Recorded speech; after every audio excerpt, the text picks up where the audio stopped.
خداوند یسوع مسیح کے زندہ جلالی اور بابرکت نام میں آپ سب کی سلامتی ہو۔ ہلیلویا۔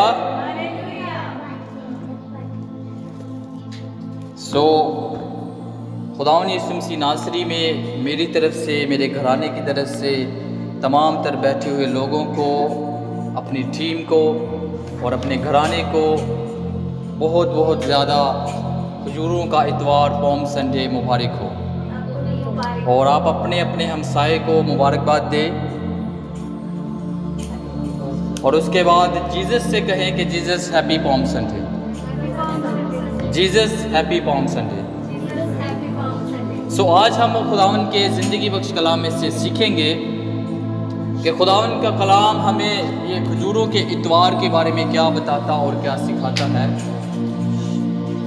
آج ہم جو ہمارے ٹاپک کی مرکزی آیت ہے وہ مقدس یوحنا رسول کی انجیل اس کے 12 باب کی 13ویں آیت کی تلاوت کی جائے۔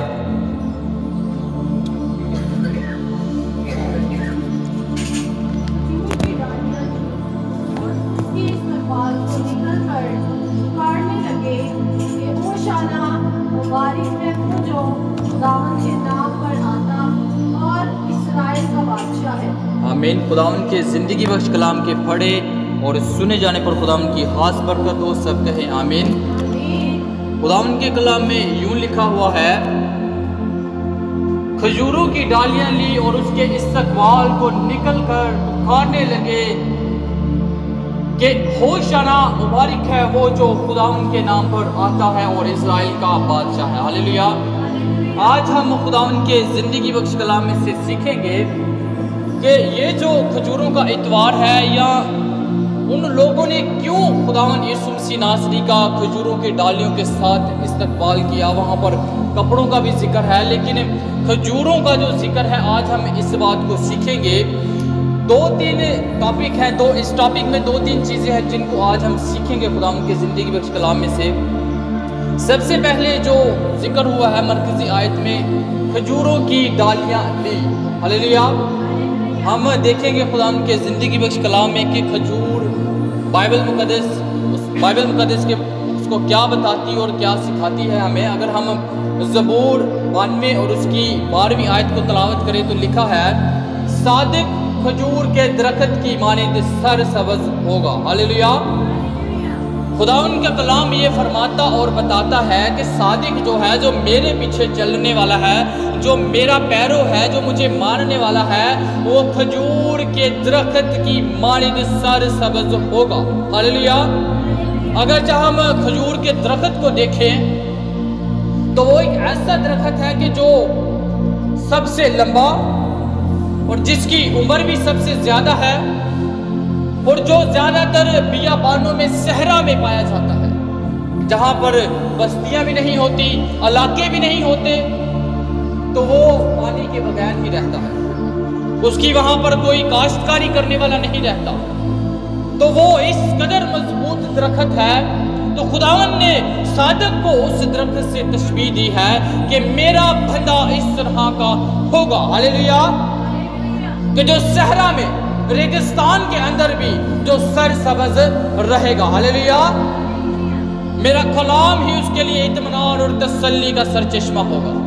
اسی کو کسی چیز کی کھانے کی، پینے کی ضرورت نہیں ہوگی۔ وہ چاہے جہاں مرضی رہے، لیکن وہ سر سبز رہے گا۔ ہلیلویا۔ یہ خداوند کا کلام ہمیں بتاتا اور سکھاتا ہے۔ اور اگرچہ ہم دیکھیں کہ مکاشفہ کی کتاب کو جب ہم دیکھتے ہیں، اگرچہ جب ہم آخری دور میں چلے جاتے ہیں، روزے محشر میں کھڑے ہوتے ہیں خداوند کے تخت کے سامنے، تو وہاں پر خداوند کا کلام ہمیں کیا بتاتا ہے۔ مکاشفہ 7 باب کی اگر 9ویں آیت کی تلاوت کروں تو لکھا ہے، ان باتوں کے بعد جو میں نے نگاہ کی تو کیا دیکھتا ہوں کہ ہر ایک قوم اور قبیلہ اور امت اور اہل زبان کی ایک ایسی بڑی بھیڑ جسے کوئی شمار نہیں کر سکتا، سفید جامے پہنے اور کھجور کی ڈالیاں اپنے ہاتھوں میں لیے ہوئے تخت اور برے کے آگے کھڑی ہے۔ ہلیلویا، ہلیلویا۔